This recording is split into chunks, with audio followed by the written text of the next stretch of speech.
Hello friends, welcome to my channel how to do. तो last video में हम rest API से familiar हुए, कैसे get, post, put, delete rest API किस तरह से हम लोग लिखते हैं। तो ये बहुत ही इम्पोर्टेंट पार्ट है अब, क्योंकि अब हम लोग डेटाबेस से कनेक्ट करने वाले हैं और डेटाबेस और यूआई के बीच में जो कम्युनिकेशन है वो इन्हीं रेस्ट एपीआईज के थ्रू होंगे। अभी ये रेस्ट एपीआई सिंपली रिटर्न कर रहे हैं वैल्यूज़, पर आगे ये डेटाबेस और पूरा जो हमारा लॉजिक है वो इम्प्लीमेंट होने वाला है। तो हम लोग फोल्डर स्ट्रक्चर जो फॉलो कर रहे हैं, कंट्रोलर बना लिए हैं, यूज़र कंट्रोलर। लोग एक नया पैकेज बनाने वाले हैं। तो पैकेज बनाने के लिए ये क्लिक करना है न्यू, और ये हमारा होगा पैकेज मैनेजमेंट स्लैश एंटिटी, और ये हमने फिनिश कर दिया। तो ये हमारा एंटिटी पैकेज में हम लोग एक क्लास ऐड करने वाले हैं, न्यू क्लास यूज़र, और ये फिनिश। तो हमारा ये यूज़र क्लास बन गया है। तो हम लोग MongoDB का यूज़ करने वाले हैं, तो पहले इसमें हम लोग वैल्यू ऐड कर देते हैं। तो हमारे यूज़र क्लास में होगा फर्स्ट नेम,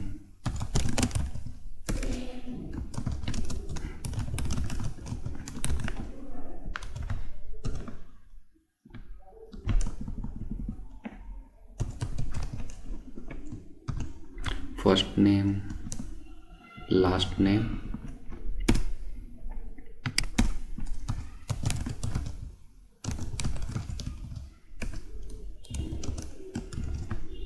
और एज।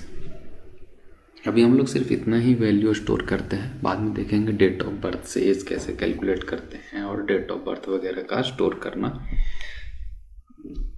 तो अभी ये सिंपल मॉडल क्लास है, पर इसे एंटिटी क्लास बनाने के लिए हम लोगों को इसमें MongoDB के डिपेंडेंसी ऐड करने होंगे। तो सबसे पहले हम लोग अपने पोम में जाएंगे और यहाँ पे देखेंगे कि अभी हमारा कोई भी डेटाबेस का डिपेंडेंसी एडेड नहीं है। तो मैं MongoDB का डिपेंडेंसी, आप यहाँ से भी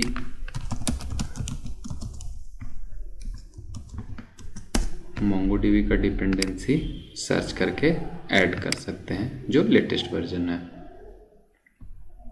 और मेरे पास ऑलरेडी भी MongoDB का डिपेंडेंसी है, तो मैं वहाँ से भी ऐड कर सकता हूँ।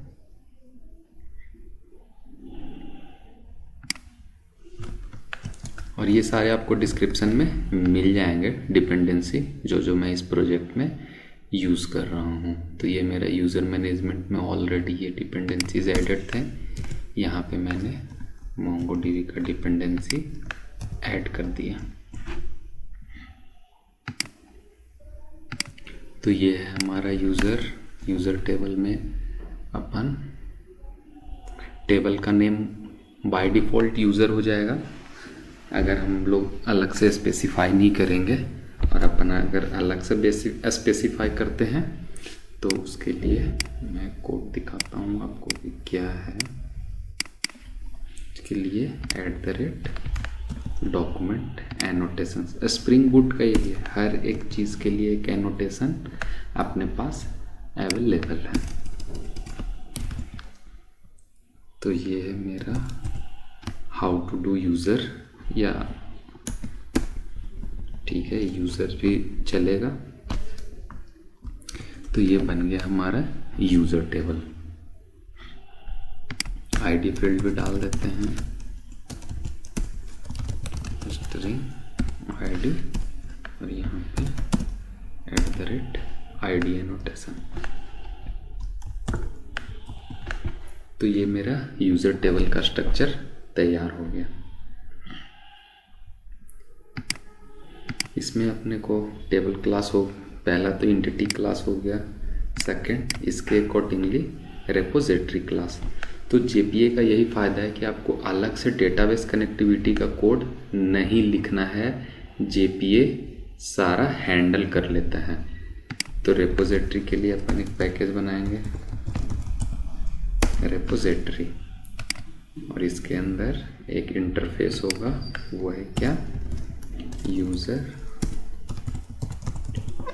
रेपोजिटरी। यहाँ पे एनोटेशन ऐड करेंगे रेपोजिटरी का, रेपोजिटरी, और ये एक्सटेंड्स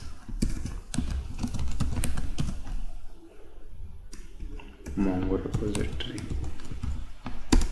यहाँ पे टी जो हमारा क्लास है और ये आईडी किस टाइप का है।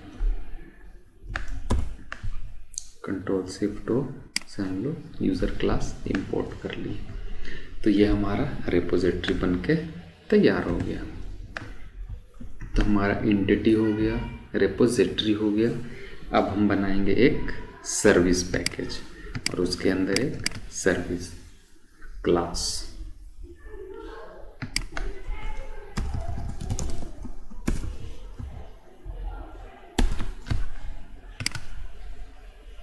New class service.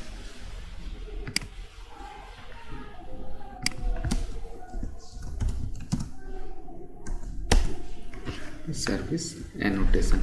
तो अब जो भी हमारा लॉजिक होगा वो सर्विस क्लास में होगा, ना कि कंट्रोलर में।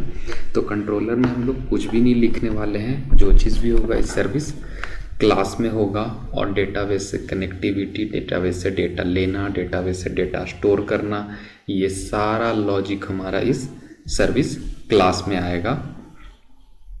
तो कम्युनिकेशन किस तरह से होगा मैं बताता हूँ। कंट्रोलर में ये रिक्वेस्ट आएगा, कंट्रोलर इस रिक्वेस्ट को सर्विस को पास करेगा। सर्विस इस रिक्वेस्ट पे जो भी एक्शन होगा, जो भी लॉजिक होगा, वो इस लॉजिक को परफॉर्म करेगा। तो सबसे पहले हम यूज़र ऑनबोर्डिंग या यूज़र के लिए जो हम लोग बनाए हैं क्रिएट यूज़र का एपीआई, सबसे पहले हम लोग ये एपीआई एक्सपोज करते हैं और देखते हैं कि किस तरह से ये काम करता है। तो ये है हमारा यूज़र सर्विस। इस सर्विस में भी हम लॉगर डाल देते हैं ताकि अगर कहीं पे एरर आए तो मुझे प्रिंट से पता रहे कि कहाँ पे प्रिंट किया है और एरर कहाँ पे आया है।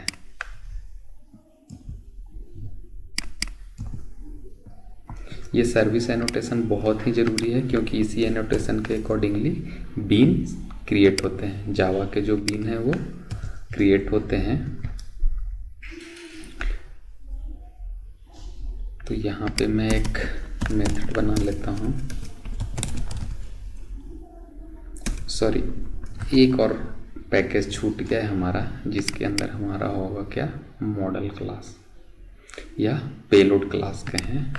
तो एक पैकेज और मैं बना लेता हूँ पेलोड के लिए, फिनिश, और इसके अंदर मैं एक क्लास ऐड कर लेता हूँ। तो ये हमारा रिक्वेस्ट और रिस्पॉन्स के लिए मैं यही क्लास यूज़ करने वाला हूँ। तो अभी के लिए पेलोड और एंटिटी क्लास का डेटा सेम रहेगा, पर बाद में कुछ चीज़ें जैसे अपन इंटरनली स्टोर करते हैं, date time, created date time, ये सब मुझे रिटर्न नहीं करना रहता है, तो ये सब अपन हटा सकते हैं। यहाँ पे एक और फील्ड अपन चाहें तो ऐड कर सकते हैं।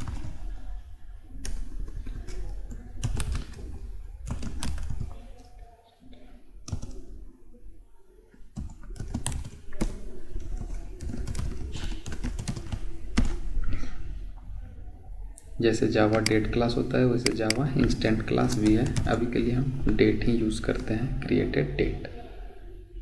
तो Java dot util created date, और ये सेम पेलोड में भी ऐड कर देते हैं।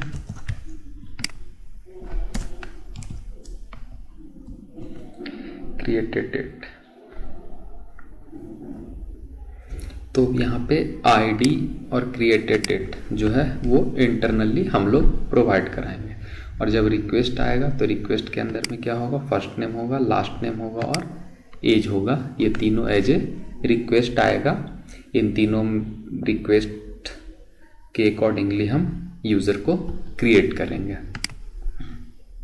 तो अभी मैं आपको फिर से एक बार फोल्डर स्ट्रक्चर एक्सप्लेन कर देता हूँ कि ये क्या है नहीं है।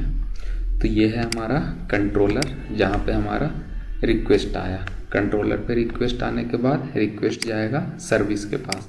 तो ये है हमारा यूज़र सर्विस। यूज़र सर्विस इस रिक्वेस्ट को प्रोसेस करेगा और रिस्पॉन्स देगा इस पेलोड के फॉर्म में। रिक्वेस्ट और रिस्पॉन्स दोनों ये पेलोड के फॉर्म में आएंगे और ये जो भी प्रोसेसिंग करेगा उसके लिए अगर इसे डेटाबेस की ज़रूरत होगी तो ये डेटाबेस के लिए एंटिटी और ये रेपोजिटरी क्लासेस का यूज़ करेगा। तो ये हमारा पूरा फ्लो है। तो सबसे पहले हम अपने सर्विस में इम्प्लीमेंटेशन कर लेते हैं, उसके बाद देखते हैं कि इसे कंट्रोलर से कैसे एक्सपोज करना है। तो यहाँ पे हमें पता है कि हमारा रिक्वेस्ट आने वाला है।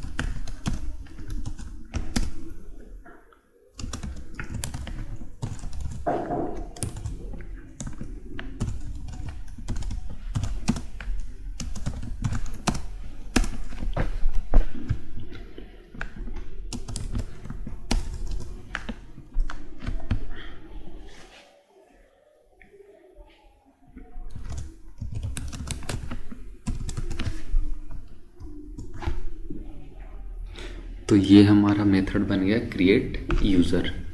तो यूज़र क्रिएट करने का मेथड, यहाँ पे रिक्वेस्ट आया। रिक्वेस्ट पेलोड में हमें पता है कि हमें फर्स्ट नेम, लास्ट नेम और एज आने वाला है। तो आप वैलिडेशन कर सकते हैं। इसके लिए आप यूटिलिटी क्लासेस ऐड कर सकते हैं। ये सिंपल वैलिडेशन है, बाद में हम लोग देखेंगे कि और कैसे एडवांस वैलिडेशन भी हम लोग ऐड कर सकते हैं जावा वैलिडेटर्स या हाइबरनेट वैलिडेटर्स को यूज़ करके। तो स्प्रिंग यूटिल्स डॉट इज़िम्पटी से पेलोड डॉट गेट क्लास। तो ये एक्चुअली पेलोड क्लास में मैंने गेटर सेटर ऐड नहीं किया है। तो ये यहाँ से कंट्रोल एल्ट शिफ्ट और एस करेंगे तो ये हमारा ऑन हो ये, और इसे राइट क्लिक भी करेंगे तो हमारा सोर्स ओपन हो जाएगा। सोर्स के अंदर आप यहाँ पे आपको ऑप्शन मिल जाएगा। तो मैं आपको फिर से जूम करके बताता हूँ कि कैसे होगा। यहाँ पे राइट क्लिक करना है ये सोर्स पे, जिसका शॉर्टकट है एल्ट शिफ्ट एफ, और सोर्स पे जाएंगे तो यहाँ है जनरेट गेटर एंड सेटर। इस पर क्लिक करेंगे, यहाँ पे सेलेक्ट ऑल करेंगे और ये जनरेट। तो ये सबके गेटर सेटर जनरेट हो गए। तो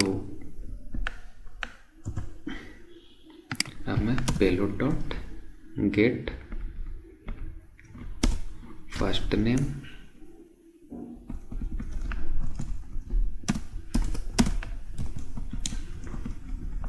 gate last name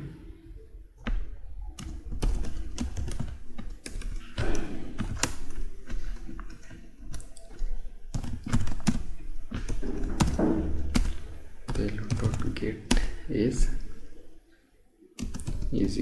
is equal to null, और एक और payload dot get is smaller than 18। अगर आपका कोई भी एज रिस्ट्रिक्शन है तो आप वो ऐड कर सकते हैं। मैं 10 ईयर्स ऐड कर दिया हूँ कि 10 साल से छोटे बच्चों को ही ये लॉगिन करने दें।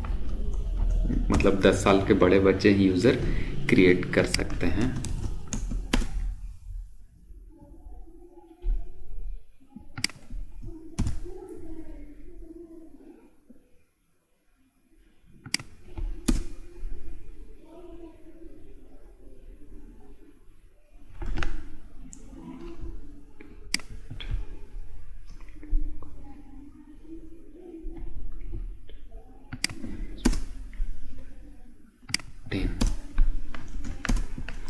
तो यहाँ से हम एरर थ्रो कर सकते हैं।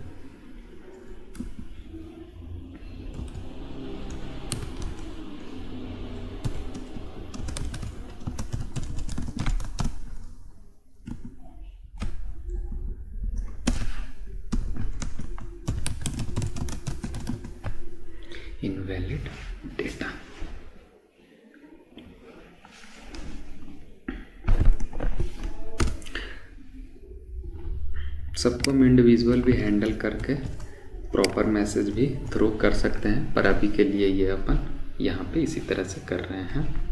इलीगल आर्गूमेंट एक्सेप्शन तो इनवैलिड डेटा। अब जब सब कुछ सही है, पेलोड का वैलिडेशन हो गया है, जो रिक्वेस्ट हमारे पास यूज़र क्रिएट करने का है उसको हम वैलिडेट कर चुके हैं और सारा डेटा हमारा सही है, तो हम क्या करेंगे कि यूज़र क्रिएट करेंगे। तो यूज़र क्रिएट करने के लिए जो पेलोड है उससे हम लोग मॉडल क्लास में मैप करेंगे। तो हमारा मॉडल क्लास है यूज़र पेलोड डॉट गेट या मैप टू मॉडल, ये मेथड हम बनाने वाले हैं। तो मैंने मेथड नेम पहले ही लिख दिया, यहाँ से ऑप्शन मुझे मिल जाएगा। आप सिर्फ कर्सर यहाँ पे मूव करेंगे तो ये ऑप्शन मिल जाएगा। कोई भी चीज़ कर्सर, ये जैसे इंपोर्ट यूज़र नहीं हुआ है तो ये इंपोर्ट यहाँ मैप टू मॉडल, तो ये हमने यहाँ पे मेथड क्रिएट कर लिया। तो मॉडल है हमारा user is equal to new user, और ये हम लोग पास कर दिए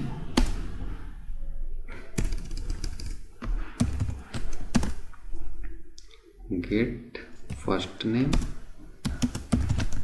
गेट दिस डॉट गेट भी कर सकते हैं, लास्ट नेम और गेट एज, और यहाँ से सीधा रिटर्न भी कर सकते हैं। पर ये कंस्ट्रक्टर वहाँ नहीं है तो ये हम लोग कंस्ट्रक्टर क्रिएट करेंगे।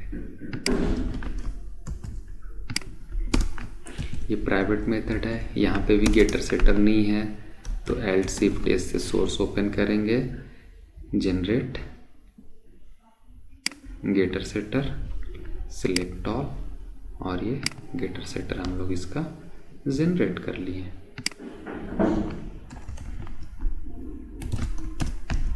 सेट फर्स्ट नेम सेट कर दिए, इसको थोड़ा सा मैं रिफ्रैक्टर कर देता हूँ। Set first name, set last name और सेट एज, सेट एज। तो ये मैंने फर्स्ट नेम लास्ट नेम और एज सेट कर दिया।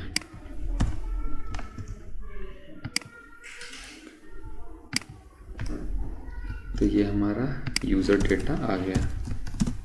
User dot set created date, अभी का डेट न्यू डेट से हम लोग फेच कर लेंगे current date, Java dot util. और अब हमारा है बीन क्रिएशन। तो जो भी डेटाबेस से कनेक्टिविटी होगा उसके लिए मुझे रिपोजिटरी इंटरफेस का यूज़ करेंगे।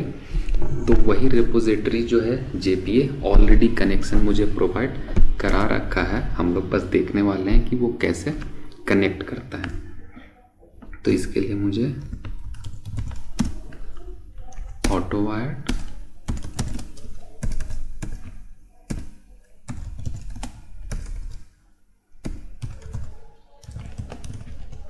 प्रोटेक्टेड, ये है क्या, यूजर रिपोजिटरी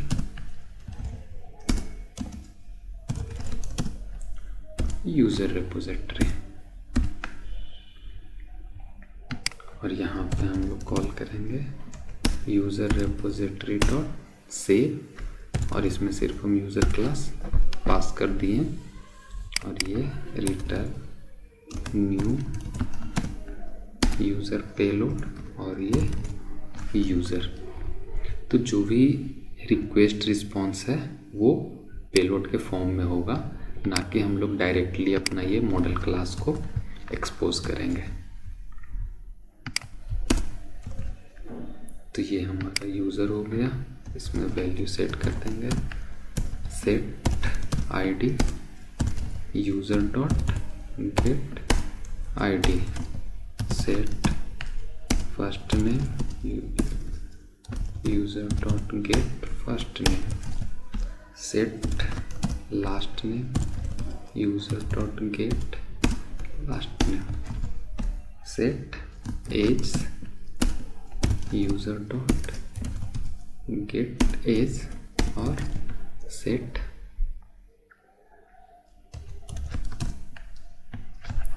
क्रिएटेड डेट इसमें है। हाँ,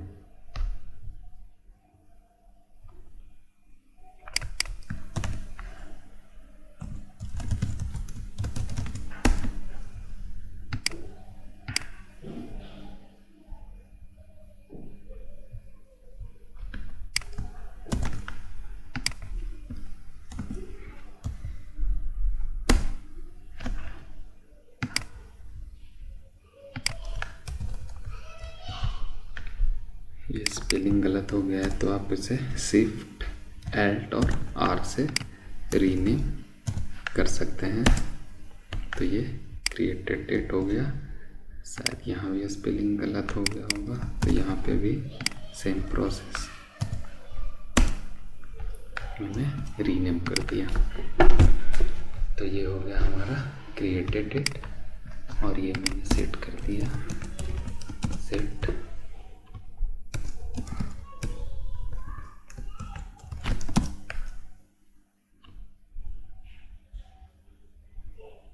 ओके। ये मेथड रीनेम नहीं हुआ है तो मैं क्रिएटेड डेट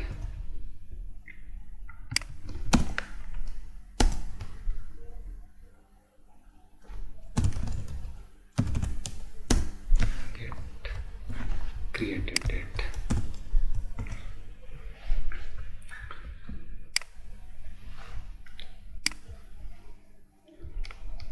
तो जैसे ही हमारा क्रिएट यूज़र का रिक्वेस्ट आया ये मेथड पब्लिक होगा क्योंकि ये एक्सपोज होना है।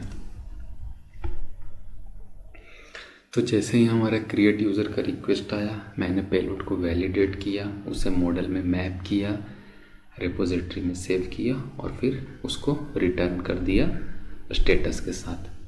तो अब इस लॉजिक को या जो भी हमारा बैकएंड कोड है इसको हमें यूआई को एक्सपोज करना है क्योंकि रिक्वेस्ट यूआई से आएगा या कहीं बाहर से आएगा। तो इसे कैसे करेंगे? तो ये है हमारा कंट्रोलर और रिक्वेस्ट आ रहा है यूज़र पेलोड और रिस्पॉन्स भी हमारा है यूज़र पेलोड। तो कंट्रोलर ये है हमारा रिस्पॉन्स एंटिटी जिसमें आएगा क्या, यूज़र पेलोड। ये है रिक्वेस्ट बॉडी भी हमारा क्या है, यूज़र पेलोड। और इसे हम इंपोर्ट कर लें, receive request to create user. अब यहाँ पे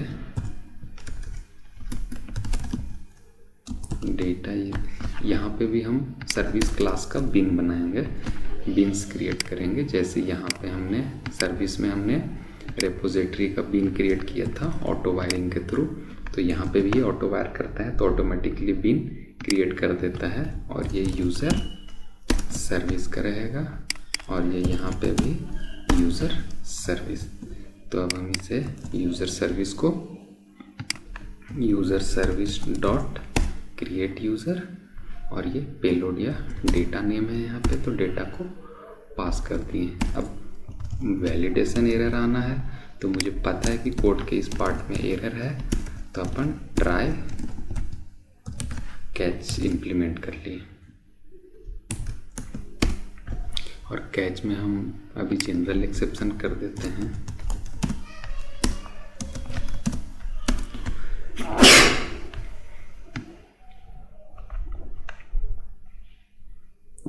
और अगर ये एक्सेप्शन आएगा तो हमारा रिस्पॉन्स हो जाएगा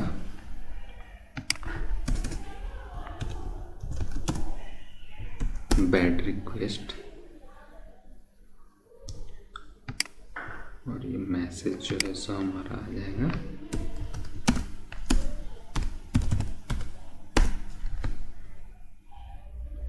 गेट मैसेज।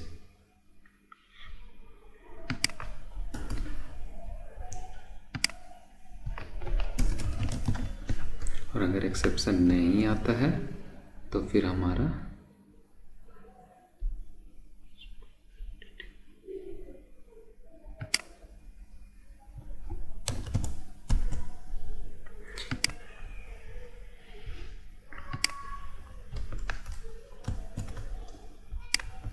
तो ये हमारा पोस्ट एपीआई एक्सपोज हो गया। एक बार हम फिर रिक्वेस्ट करते हैं और देखते हैं अगर सब कुछ सही चलता है तो फिर मैं स्टेप बाय स्टेप सारा प्रोसेस आपको एक्सप्लेन करता हूँ। तो पहले कोड को बिल्ड कर लेते हैं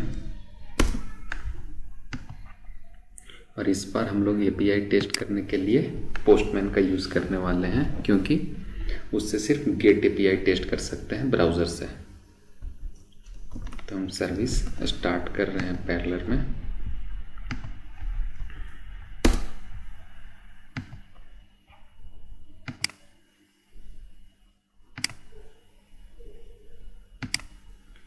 तो ये है हमारा पोस्ट रिक्वेस्ट और यहाँ पे हमारा यूआरएल है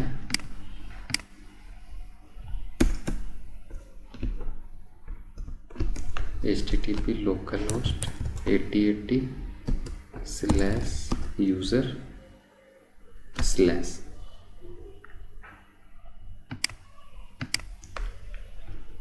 रिक्वेस्ट बॉडी हमारा है रॉ के अंदर हम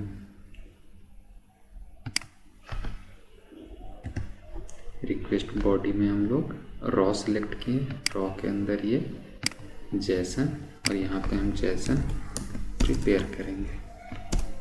तो हमारा है first name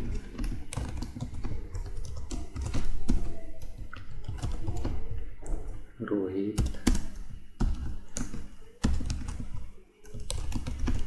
last name Kumar, age मेरा है 29।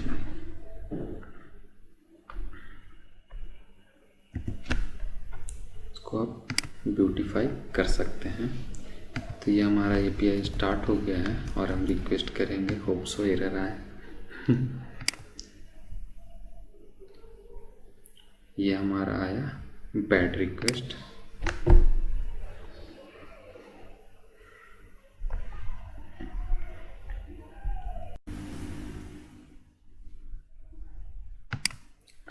सो फ्रेंड्स, मैं एरर चेक किया, यहाँ पे डिफ़ॉल्ट कंस्ट्रक्टर मिसिंग है, तो मैं डिफ़ॉल्ट कंस्ट्रक्टर ऐड कर देता हूँ इसमें, क्योंकि ये सारे ओवरलोडेड कंस्ट्रक्टर हैं, डिफ़ॉल्ट कंस्ट्रक्टर एक भी नहीं है। इस कारण से जैक्सन को प्रॉब्लम आ रही है मैपिंग में। तो ये हमारा है डिफ़ॉल्ट कंस्ट्रक्टर। अब मैं इसे बिल्ड करता हूँ।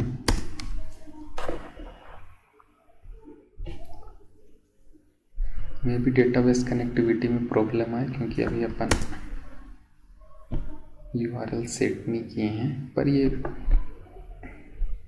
देखते हैं जेपीई इसको हैंडल करता है कि नहीं तो मुझे मोंगोडीबी का भी पोर्ट यूआरएल देना पड़ेगा कनेक्टिविटी के लिए। तो ये हमारा यूज़र क्रिएट हो गया, हमें यूज़र आईडी मिल गया, first name, last name, age और क्रिएटेड डेट। पर ये यूज़र क्रिएट कहाँ हुआ है ये हम लोग कैसे जानेंगे? तो इसके लिए मैं रोबोमोंगो जो अपने मोंगोडीबी के लिए यूआई प्रोवाइड कराता है, उसमें हम लोग देखेंगे कि यूज़र कहाँ पे क्रिएट हुआ है।